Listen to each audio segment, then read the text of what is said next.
अस्सलाम वालेकुम, welcome to जोर का जोर। आई होप आप लोग खैरियत से होंगे और अच्छे से अपना ख्याल रख रहे होंगे। Another day another show. I hope आप लोग का वीकेंड अच्छा गुजरा होगा। यस, जहां हम क्रिकेट की बात करते हैं, पाकिस्तान क्रिकेट में कोई ख़ास ऐसी खुशखबरी नहीं, मगर और खेलों में, दीगर खेलों में हमें खुशखबरियाँ ज़रूर मिल रही हैं। पैरालंपिक्स में हैदर अली ने जीता ब्रॉन्ज मेडल और शुरुआत जब की थी तो we were stuck on gold, but eventually Uzbek player जो हैं वो मूव ऑन किए फॉरवर्ड, देन कैनेडियन प्लेयर वो मूव ऑन किए forward and we ended up in bronze. मगर फिर भी bronze is something to celebrate because this is the consecutive fourth medal that Haider has won for Pakistan. और जहाँ जिस तरह हमने अरशद नदीम को सेलिब्रेट किया था, we should celebrate Haider Ali as well. अभी तक हैदर वापस नहीं आए हैं पाकिस्तान, मगर उसी तरह उनका जो है वो उनको वेलकम करना चाहिए, उसी तरह उनको सराहना चाहिए because there was just one athlete in Paralympics जो पाकिस्तान को रिप्रेजेंट कर रहे थे और वो एक एथलीट भी अगर आपको मेडल लेकर दे रहे हैं, so hats off to him. Consecutive fourth medal for Haider Ali, so congratulations to Haider Ali and thank you, we are proud on you. आगे बढ़ते हैं और व्हाट्सएप इन स्पोर्ट्स में जब हम बात करते हैं और आगे जो खबरें जो जिस वक्त जो सिलसिला चल रहा है, सो इफ्तिखार अहमद का इंटरव्यू इस वक्त चैम्पियंस कप में सब लोग जो हैं वो इन्वॉल्व हैं। फैसलाबाद इकबाल स्टेडियम जो है वो तैयारी कर रहा है फिर से होस्ट करने की एक इवेंट को, और काफ़ी जो है वेटेज दी जा रही है इस इवेंट को कि ये इवेंट होगा, चैम्पियंस कप होगा और उसके बाद एक टर्न अराउंड होगा और पाकिस्तान क्रिकेट में तब्दीली आ जाएगी और ऐसे प्लेयर्स मिलेंगे और ये प्लेयर्स मिलेंगे। खैर, वी होप कि ये जितनी सारी बातें हैं ये उसी तरह हो। दो के हम सबको ये बात ज़रूर रियलाइज़ करनी चाहिए कि 2 टेस्ट सीरीज़ के बीच में ये एक लिस्टेड टूर्नामेंट हो रहा है, बट ओके, शायद यही एक मार्जिन था, यही एक विंडो थी जहाँ पे हो सकता है। चैम्पियंस ट्रॉफी में हमारी ज़्यादा नज़रें हैं in comparison to the test versus England, but Iftikhar Ahmed कहते हैं कि मैं रेड बॉल क्रिकेट भी खेलना चाहता हूँ, मगर मुझे खुदारा मिडिल ऑर्डर बैटर ना कहिए, मैं टेल एंडर हूँ, क्योंकि मैं जिस नंबर पे खेलता हूँ वो टेल एंडर है, सो मिडिल ऑर्डर बैटर ना कहिए, या फिर मुझे चौथे नंबर पे खिलाएं जहाँ पे मैंने रन्स किए हैं। कहना उनका सही है कि कोई एक जगह स्टेबल हो उनकी कि उन्होंने कहाँ खेलना है, या तो वो मिडिल ऑर्डर बैटर की तरह खेलें या फिर वो अपने आप को टेल एंडर समझते रहें और टेल एंडर की तरह खेलें। दूसरी तरफ मोइन अली की बात करें तो इंग्लिश क्रिकेटर मोइन अली जो हैं उन्होंने he has hung his boot और इवेंचुअली टेस्ट से तो उन्होंने खैर बात कह ही दिया था, eventually he has said by two his cricket career और इवेंचुअली यस, बहुत जल्दी जो है मेरे ख्याल से डिसाइड कर लेते हैं। जो उस पार्ट ऑफ द वर्ल्ड में रहते हैं उनको सही वक्त पे पता होता है when to move forward and when to say good bye, और कब डिसाइड कर लेंगे कि अब और क्रिकेट हमसे या तो खेली नहीं जाएगी या हम लाइबिलिटी बन जाएंगे अपनी टीम के लिए। Moving on further, Jimmy Anderson की बात करें तो जिमी एंडरसन जो है he would travelling with the English team जो पाकिस्तान टूर करेगी एज अ मेंटोर, एंड इतने सालों का experience, a fast bowler who stayed for 42 years, मतलब 42 ईयर पे वो जो है उन्होंने इवेंचुअली रिटायरमेंट जो है वो ऐलान किया। So yes, he be with the team. So देखना ये है कि किस तरह की कंडीशंस होंगी, क्या होंगी, मगर अभी भी जो वेन्यूज़ का कन्फ्यूजन है वो ब्रेंडन मैकलम से जब प्रेस कॉन्फ्रेंस में बात हुई तो मैकलम ने कहा कि हमें जब तक वेन्यू कंफर्म नहीं होगा हम स्क्वाड कंफर्मेशन नहीं कर सकेंगे। And in the end as usual जब पाकिस्तान टीम में पैनिक बटन दबता है, जब पाकिस्तान टीम की कारकर्दगी अच्छी नहीं होती, सबसे पहले आता है कप्तान बदल दो। क्या कप्तान ही वजह के नहीं है, और क्या वजूहत हैं और क्या बेहतरी हो सकती है, ये सारी डिस्कशन आज हम करेंगे व्हाट्सएप इन स्पोर्ट्स में। इतना ही, और जो मेहमान हमारे साथ बैठे हैं वो बहुत क्लैरिटी में हमें ये चीज़ें इसलिए बता सकते हैं because he is been the part of Pakistan, he is captain the side as well. So Pakistan के टेस्ट कैप्टन अजहर अली मेरे साथ मौजूद है। अस्सलाम वालेकुम Azhar and welcome to the show. वालेकुम सलाम, thank you so much. So Azhar, सबसे पहले तो captaining Pakistan team at the test format obviously एक बहुत मुश्किल टास्क होता है, बट हम एक बात करते हैं नर्चरिंग ऑफ द प्लेयर्स। मतलब अगर मैं आपसे पहले देखूं तो मुझे ये लगता है कि मिसबा का बड़ा कंट्रीब्यूशन था आपको नर्चर करने में, but over the period of time वो नर्चरिंग ऑफ द प्लेयर्स ख़त्म हो गया। क्या हमने बहुत सारे एक ही एज ग्रुप के लड़के जमा कर लिए हैं और सीनियर्स की कमी हो गई है टीम में, या हुआ क्या है? नहीं, आई थिंक कि ये बात ज़रूर है कि जब आप सीनियर प्लेयर्स को बहुत जल्दी आउट मतलब बाइट करने के उसमें होते हो और आप कहते हो कि यार ये हमें नए प्लेयर्स चाहिए, which is fine, you know आपको नया ब्लड चाहिए होता है टीम में, लेकिन जो पिलर्स होते हैं ना आपकी टीम के वो ज़रूरी नहीं है बहुत सेंचुरियाँ कर रहे हों। क्योंकि कई टाइम आए होंगे जिसमें मिसबा भाई या यूनुस भाई शायद परफॉर्म ना कर रहे हो, you know as a youngsters हम कर गए हों, फिर कई हर मुश्किल सिचुएशन में वो कर जाते थे। सो आई थिंक कि वो चलता रहता है एक कम्बिनेशन। लेकिन होता क्या है कि जो सीनियर प्लेयर होता है ना, वो ना भी रन करे ना, वो एटलीस्ट अपने यंगस्टर्स को गाइड कर रहा होता है और मेंटोरिंग कर रहा होता है इन द ड्रेसिंग रूम। तो वो बहुत बड़ा फैक्टर होता है एक। और हमने ये जब हमने 2018 या 19 में जब ये स्ट्रक्चर चेंज किया इन्होंने फर्स्ट क्लास क्रिकेट में, हमारे एक्सपीएम के उसके ऊपर के जी डिपार्टमेंट ख़त्म कर दो, 6 टीमें ले आओ, उसके अंदर इतने सारे प्लेयर को जब महदूद टीमों में डालने की कोशिश की तो सारे ने कहा यार ओवर 30s को ना ज़रा साइड पे करना शुरू कर दो, क्योंकि अब 6 टीमों में कैसे वो डालें। अब वो क्या हुआ कि जो सीनियर फास्ट बॉलर्स थे, जो सीनियर स्पिनर्स थे फर्स्ट क्लास में, जो बैटर्स थे, वो ऐसा सीन से आउट हो गए, ऐसा एकदम से सीन से आउट हो गए, यानी चैलेंज भी कम हो गया। और मैंने उससे पहले भी फर्स्ट क्लास खेली और उसके बाद खेली। जो बाद वाली फर्स्ट क्लास थी ना, हालांकि ग्रुप ऑफ प्लेयर्स कम थे, क्वांटिटी कम हो गई प्लेयर्स की, लेकिन क्वालिटी बेहतर होनी चाहिए थी। लेकिन मुझे एज ए बैटर सेंचुरियाँ करना फर्स्ट क्लास में और आसान लगने लग गया। क्यों कि वो जो हार्ड पीरियड थोड़ा सा निकाल लो, उसके बाद जो आइडियाज़ थे ना बॉलर्स के, जैसे फास्ट बॉलर के साथ काम करो, सीनियर फास्ट बॉलर मशवरा देता है यार इस पिच पे ऐसे कर लो, तो वो चैलेंज आपको बाद में फेस करना नहीं पड़ता था। आप एक ही फ्लो में सुकून से फिर सेंचुरी करके चले जाते थे। तो आई थिंक कि एक वो बहुत बड़ा फैक्टर हुआ। फिर आपके जब इंटरनेशनल टीम जो आपकी टेस्ट की हो या वनडे की हो, उसमें से बहुत जल्दी है जब आप प्लेयर निकालते हैं ना, तो वो क्या होता है जो दूसरा प्लेयर है, वो जो जिसने बनना होता है अभी, वो उस से पहले ही एक्सपोज होना शुरू हो जाता है। बिल्कुल। मेरे साथ मिसबा भाई 7 साल खेले, यूनुस भाई 7 साल के बाद उन्होंने छोड़ा। ऑल्दो कि मेरी फॉर्म में डिप आया ड्यू टू नी इंजरी और व्हाटएवर, लेकिन वो तैयार करके चले गए। यू नो ना चाहते हुए भी आप काफ़ी चीज़ें अच्छी कर जाते हो। बिल्कुल। सो वो अपनी क्रिकेट खेल रहे थे, लेकिन हम बहुत कुछ सीख रहे थे, साथ साथ वो बताते भी थे।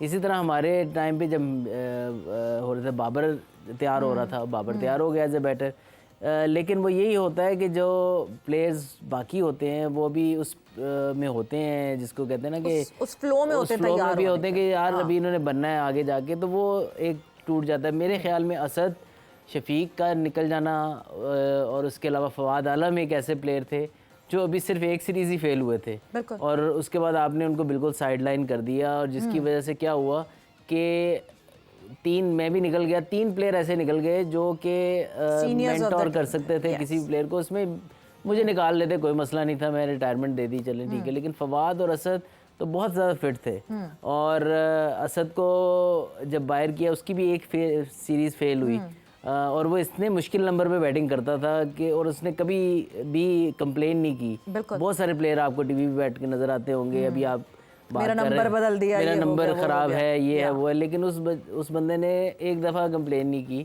कि यार मुझे 4 से 3 5 क्यों कर रहे हो, 5 से 6 क्यों कर रहे हो।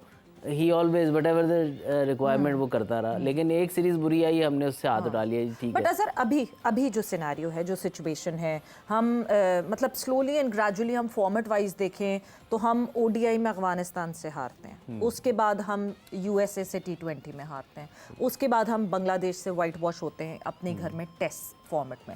यानी तीनों फॉर्मेट ऐसे हो गए जिस पे हम कहीं अब उंगली रख के ये नहीं कह सकते। हम T20 फॉर्मेट में कहते थे हाँ पाकिस्तान टीम यहाँ अच्छी है, वहाँ भी हमारी परफॉर्मेंस डीरेल है। क्या ये फिर वही वक्त आ गया है जहाँ हम फिर से सुनेंगे Pakistan team is in a rebuilding phase? मतलब 2003 से यही सुनते आ रहे हैं, और अब लग रहा है कि रीबिल्ड करना भी बहुत मुश्किल हो गया। रीबिल्ड करना मुश्किल भी ज़रूर हो गया, लेकिन मैं अक्सर ये इंटरव्यूज़ में कहता हूँ कि रीबिल्डिंग प्रोसेस कभी कंप्लीट नहीं होता, क्योंकि सही तरीके से हम उसको स्टार्ट ही नहीं करते। Very true. क्या होता है कि हम कहते हैं यार कि हम बड़ा अनाउंसमेंट करते हैं कि जी हम रीबिल्ड करने जा रहे हैं, लेकिन किसी न किसी की जो है ना सर पे तलवार लटक रही होती है। कभी एक सीरीज़ के बाद कप्तान के ऊपर तलवार लटकना शुरू होती है, वो इस फिक्र में आया था यार अगली सीरीज़ ना जीती तो मैं गया। सो रीबिल्डिंग होती है, that takes 1.5 year 2 years. Australia कितना हारा जब स्टीव स्मिथ और वार्नर बाहर हुए, लेकिन उन्होंने रीबिल्ड किया, और जैसे ही वो खुद भी खड़ा होना शुरू हो गए थे एज ए टीम, और साथ वो भी वापस आए, और एकदम से वो उन्होंने बैंक दुनिया में हर फॉर्मेट में जीतना शुरू कर दिया।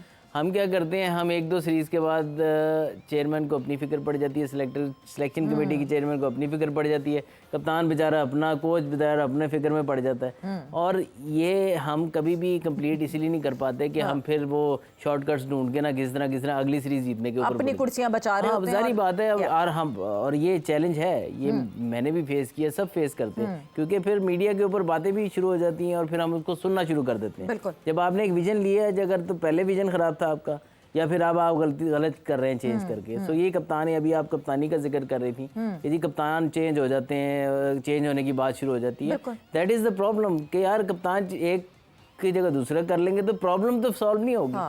कप्तान कभी मैच जीते हैं, हो सकता है उसमें उसने भी गलतियां की हों, बिल्कुल ठीक है, लेकिन कभी हारे होते हैं तो हो सकता है उस बेचारे की कोई गलती ना हो। So it just I feel कि हम कप्तान को बहुत ज़्यादा ये समझते हैं कि जी कप्तान के चेंज होने से बहुत कुछ होगा, कुछ नहीं होगा।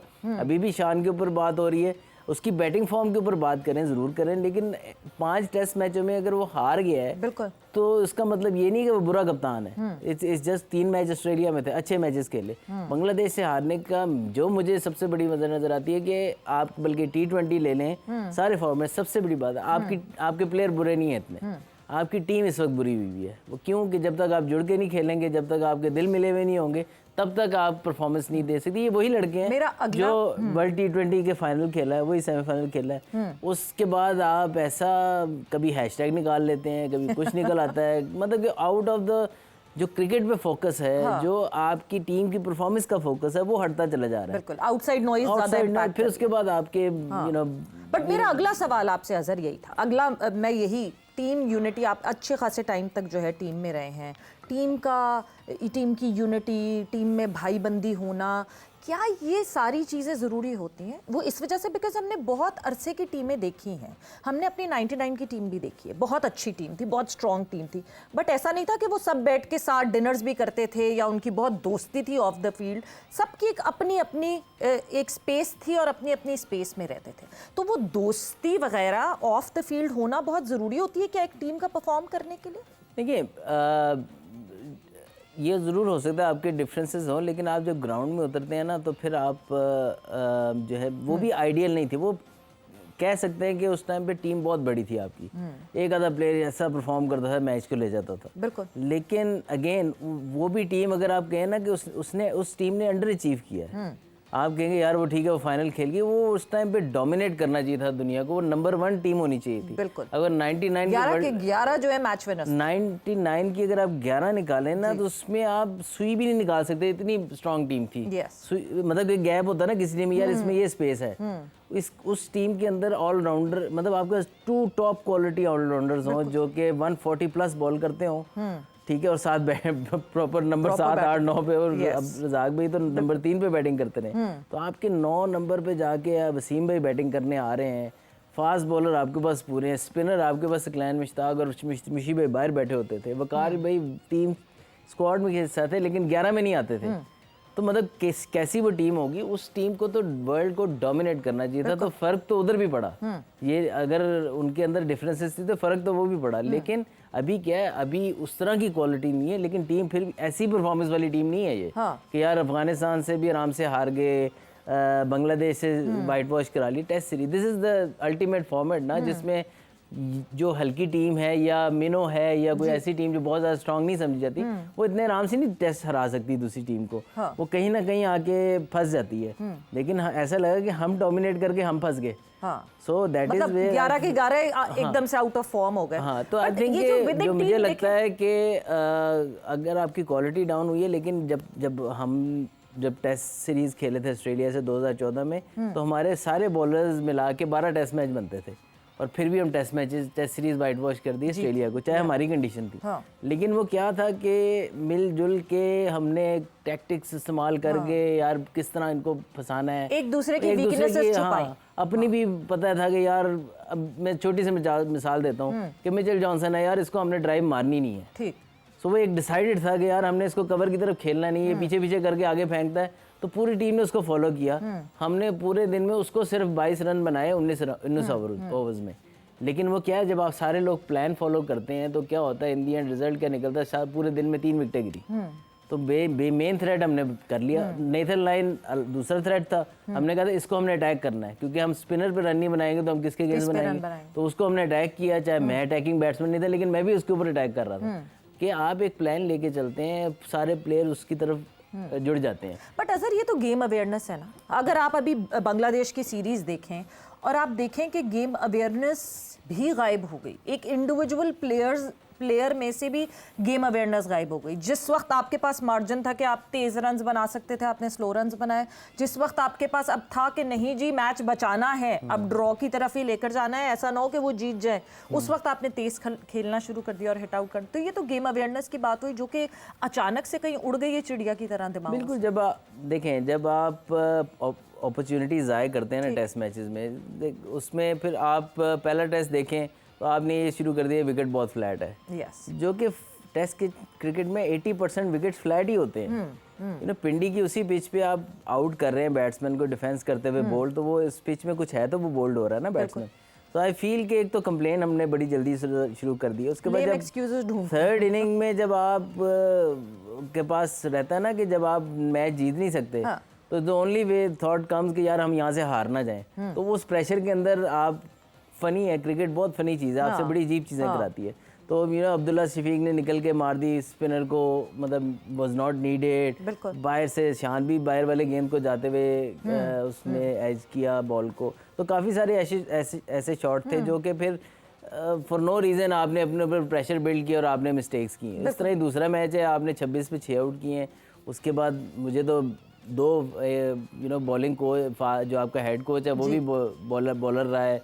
अजहर महमूद बॉलिंग कोच हैं, काफ़ी अरसे से वर्ल्ड T20 में भी रहे, उससे पहले से भी हैं। उनके भी कोई इम्पैक्ट नज़र नहीं आ रहा कि यार कि आपने 6 आउट कर लिए, कोई पार्टनरशिप लग रही है, उसको कैसे ब्रेक करना है। और लिटन दास अगर शॉर्ट बॉल पे अच्छे हैं तो आप उनको शॉर्ट बॉल ही करी जा रही है। तो आई थिंक कि बस ये है कि बस कोई चीज़ बस करनी है तो वो कर दी, वो नहीं, या आपने बैट्समैन को देखना है कि वो क्या करता है, क्या उसकी स्ट्रेंथ है, उस हिसाब से बॉलिंग करें।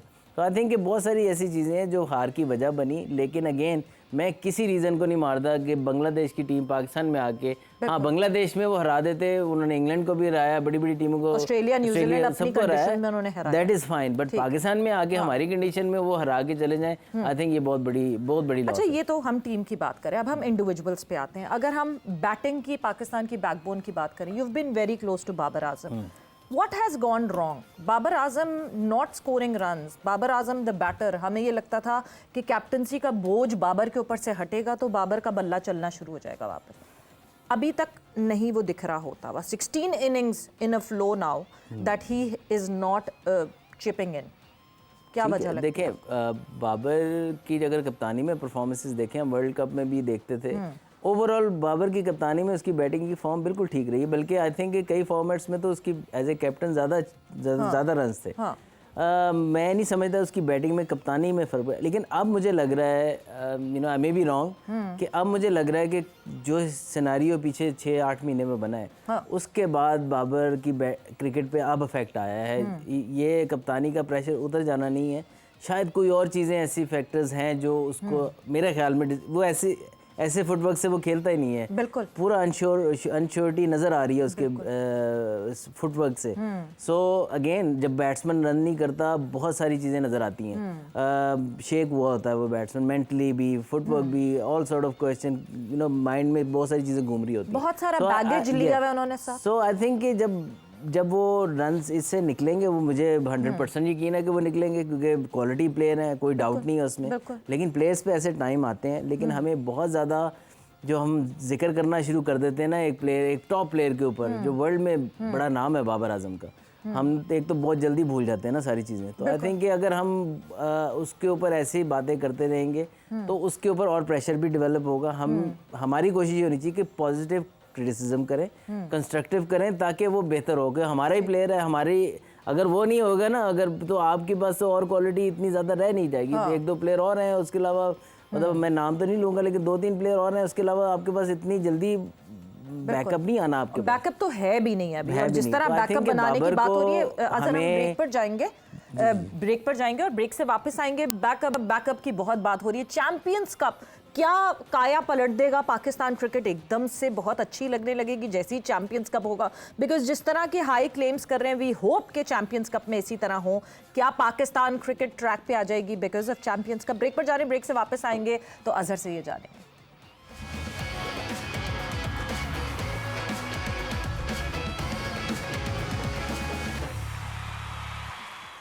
And welcome back to Zor Ka Jod in conversation with the former Test captain of Pakistan, Azhar Ali. Azhar, break पे जाने से पहले हम चैंपियंस कप की बात कर रहे थे। बड़ा अब चर्चा है इस वक्त चैंपियंस कप, ये चैंपियंस कप, वो मेंटोर्स के इंटरव्यूज आ रहे हैं तो कैप्टन्स के इंटरव्यूज आ रहे हैं। ठीक हो जाएगी पाकिस्तान क्रिकेट? एक टूर्नामेंट से तो नहीं हो सकती, लेकिन हाँ ये स्टेप अच्छा है। ऑल्दो हम ये पेंटेंगुलर कप पहले खेलते होते थे, जब सब प्लेयर्स अवेलेबल होते थे इंटरनेशनल भी, तो एक बहुत अच्छा टूर्नामेंट इसलिए होता था कि जो नए प्लेयर हैं उनके पास भी अपॉर्चुनिटी होती थी अपने आप को दिखाने के लिए, क्योंकि you are playing against international bowlers who are playing for Pakistan, and then जो प्लेयर्स आउट टीम से बाहर हुए थे उनके लिए कमबैक के लिए चांस होता था। तो एक बहुत बड़ी अपॉर्चुनिटी होती है। तो आई फील कि इस दफ़ा ये है कि इस पे पैसे भी अच्छे लग रहे हैं, मेंटोर भी हैं टीम के साथ, तो I think all in all फ़ायदा ज़रूर होगा। लेकिन क्या ये एक ही टूर्नामेंट आपके हर चीज़ का सलूशन है? तो वो नहीं, अभी नहीं। हाँ, ये 2 साल कंटिन्यूसली ये सिस्टम जो आप लेकर आ रहे हैं, जो मेंटोर्स हैं वो 2 साल प्लेयर्स के साथ काम करेंगे, कोचेज़ के साथ मिलकर।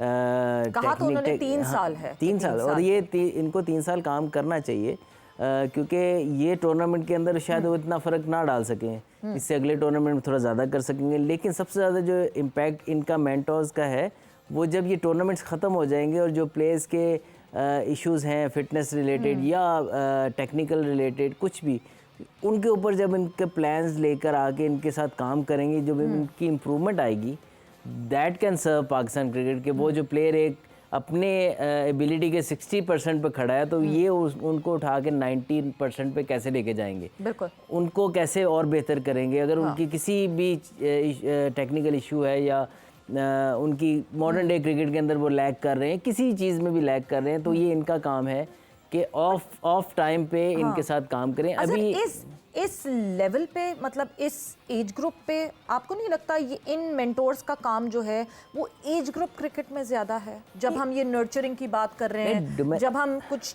चीज़ों की टेक्निकलिटीज़ की बात कर रहे हैं, क्योंकि जब हम यहाँ बैठ के बात करते हैं, मोहम्मद यूसुफ यहाँ बैठ के उन्होंने कहा कि फ़खर को इतनी दफ़ा मैंने 2 महीने काम किया फ़खर पे, और जो है उसके बावजूद वो जब प्रेशर में आता है वो वापस अपनी गलती पे वापस आ जाता है, तो वो तो मसल मेमोरी बन गई। ये इनके पास ये खाली ये टीम नहीं होगी, हाँ। इनके साथ इनके पास वुमेन भी होगी, अंडर 19 भी होगी। So they are not only working with these guys, but इनके इन्हीं टीम्स के अंदर आपके पास 19 ईयर ओल्ड भी होंगे, 18 ईयर ओल्ड भी होंगे, 20 ईयर ओल्ड भी होंगे, और आपके पास 24-25 साल के लोग भी हैं। तो आपने मैक्सिमाइज़ करना है उनकी एबिलिटीज़ को, तो वो इनके पास बहुत अच्छा मौका है। आपका अंडर 19 भी है, जो आपको जिधर आपको मेंटोर्स चाहिए, आपको डोमेस्टिक लेवल पे भी चाहिए, और डायरेक्शन देनी बहुत ज़रूरी है हमारे प्लेयर को। हमारा प्लेयर जो है ना बहुत ज़्यादा सेंट्रलाइज रहता है कि यार मैंने कैसे यहाँ पहुँचना है। आपने तो पहुँचना है, लेकिन आप क्या ऑफ़र कर रहे हो to your team at the team you are playing for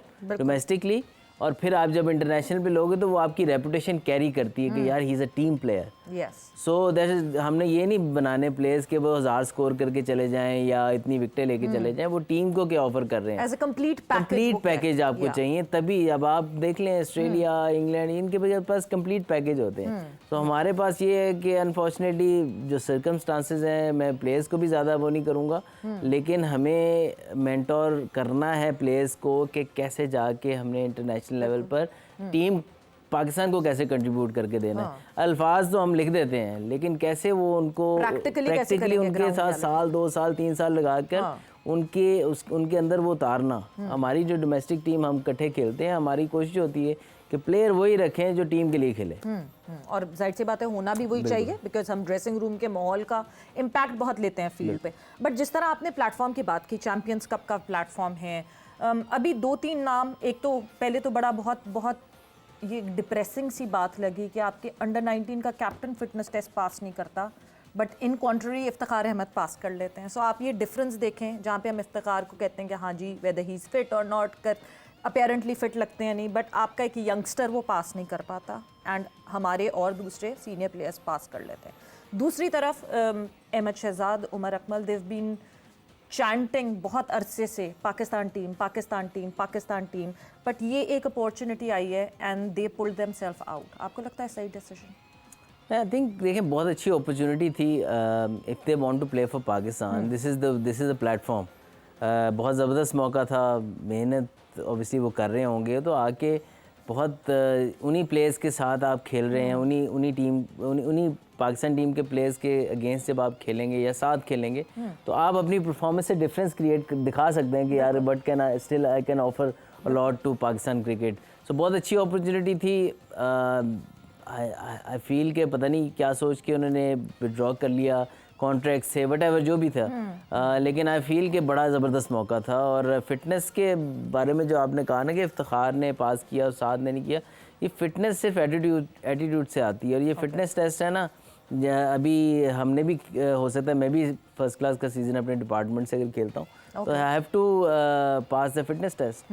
और हमारी सुई गैस की टीम है, ये तो पीसीबी ने रखा ना, हमारा ऑलरेडी इस पे होता है। लास्ट ईयर हमने क्योंकि क्रिकेट वापस आ रही थी डिपार्टमेंटल, तो हमने नहीं किया, वरना पिछले सालों में तो हमारा वही लेवल होता था जो पाकिस्तान टीम का जो नहीं पास करता था। इवन हफीज़ भाई एक दफ़ा काफ़ी अरसे के बाद आए थे तो उन्होंने दोबारा दे के पास करके फिर मैच खेले थे। तो वो तब तक मैच नहीं खेलता था हमारा प्लेयर जब तक वो फिटनेस टेस्ट पास नहीं करता था। अच्छा, बड़ी वैसे एक वेग सी वो है फिटनेस जब हम प्लेयर की बात करते हैं। जो अभी का फिटनेस टेस्ट है, सॉरी मैं आपकी बात काट रहा हूँ, जो अभी का फिटनेस टेस्ट है जो 60% का उन्होंने बेंचमार्क रखा है ना, मैं कोशिश कर रहा हूँ कि मैं 70% को टच करूँ।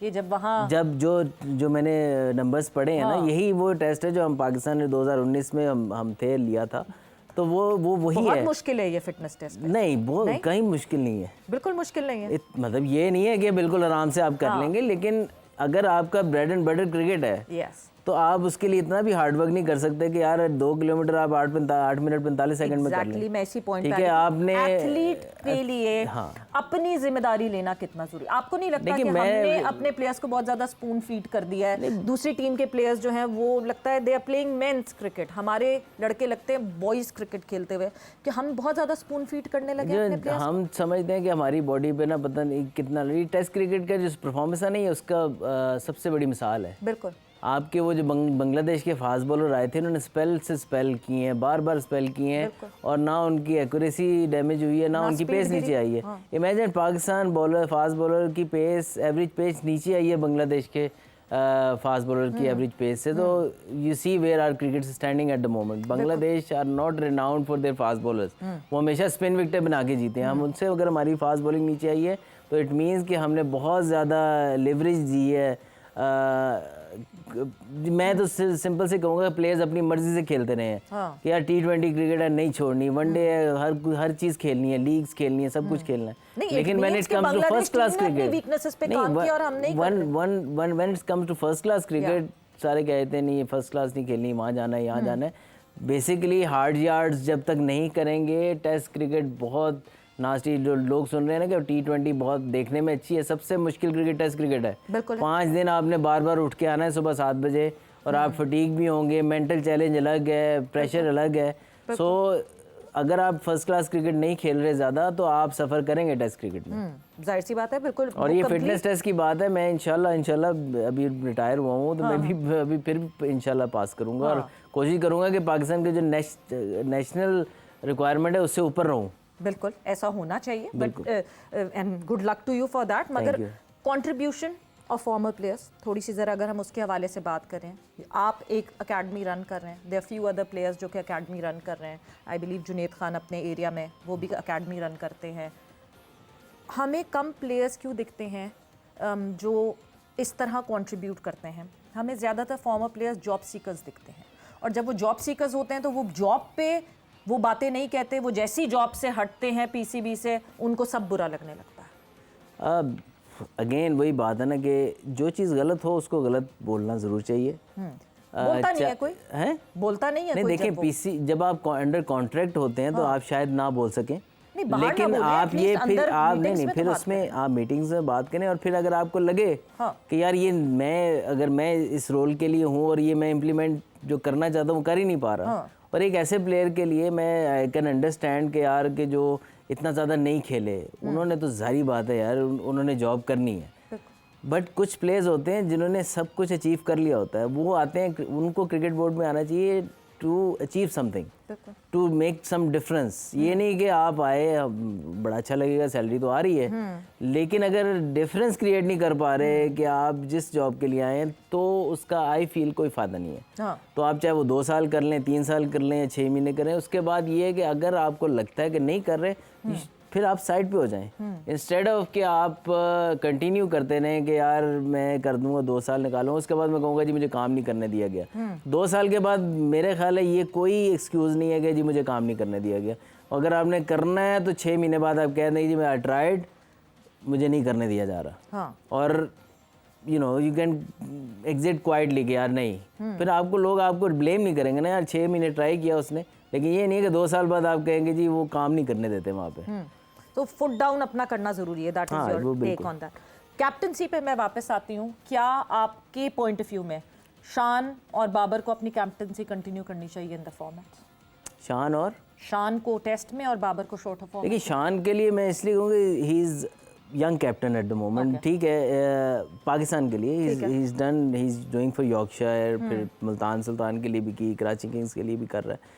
सो टफ टाइम ज़रूर है, लेकिन आई फील कि बैटिंग वाइज ज़्यादा सोचने की ज़रूरत है इस वक्त रादर देन कैप्टनसी में। जारी बात है आजकल खाली कप्तान जिम्मेदार नहीं है, डिसीजन मेकर्स ड्रेसिंग रूम में भी बैठे होते हैं, तो बहुत सारी चीज़ें होती हैं वो खाली कप्तान पे हम डाल देते हैं। आई थिंक कि सब सारी रिस्पॉन्सिबिलिटी टीम मैनेजमेंट को भी लेनी चाहिए उसकी।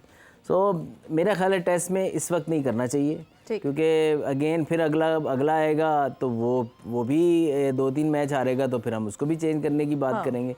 सो आई फील फेयर रन दें एज ए कैप्टन। हाँ, अगर आपको लग रहा है कि वो एज ए बैट्समैन फिलहाल फॉर्म में नहीं है, तो मेरा ख्याल है स्टिल इंग्लैंड की सीरीज देनी चाहिए, ताकि he can prove himself as a captain and also as a batter.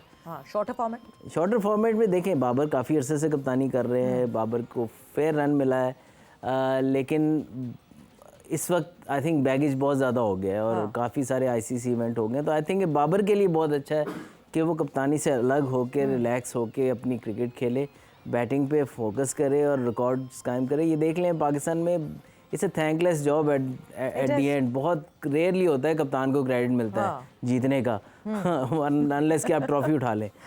उसके अलावा अगर आप एक अच्छी टीम बना जाते हैं उसका भी क्रेडिट कोई नहीं देता। वो आप टीम बना के चले जाते हैं, शायद फ़ायदा कोई और उठा जाए, लेकिन आपको कोई नहीं कहेगा यार ये टीम अच्छी बना दी है। लेकिन टीम बनाने के लिए समटाइम आपको हारना पड़ता है, और हारने के लिए हम तैयार नहीं हैं। सो मतलब मैं अजहर अली के बारे में ये जानना चाहूँगी, कप्तान बनने से पहले का एक ख्वाब होता है ना पाकिस्तान का कप्तान, बट जब कप्तान बन जाते हैं उसके बाद देखिए आपने अचीव क्या करना है, सबसे बड़ी इम्पोर्टेंट चीज़ है, क्या आपने सिर्फ कप्तानी अचीव करनी है या वो लाइमलाइट में वो रहना है, या आपने कोई कंट्रीब्यूट करना है। तो अगर तो कंट्रीब्यूशन आपने की है, यू शुड बी सेटिस्फाइड कि यार जितनी जो मुझे उस टाइम से पे सिचुएशन मिली मैंने उस हिसाब से अपना बेहतरीन दिया और हमने बेहतरीन रिजल्ट अचीव किए, और लॉन्गर रन हमें उसका फ़ायदा हुआ। That is what you want to achieve.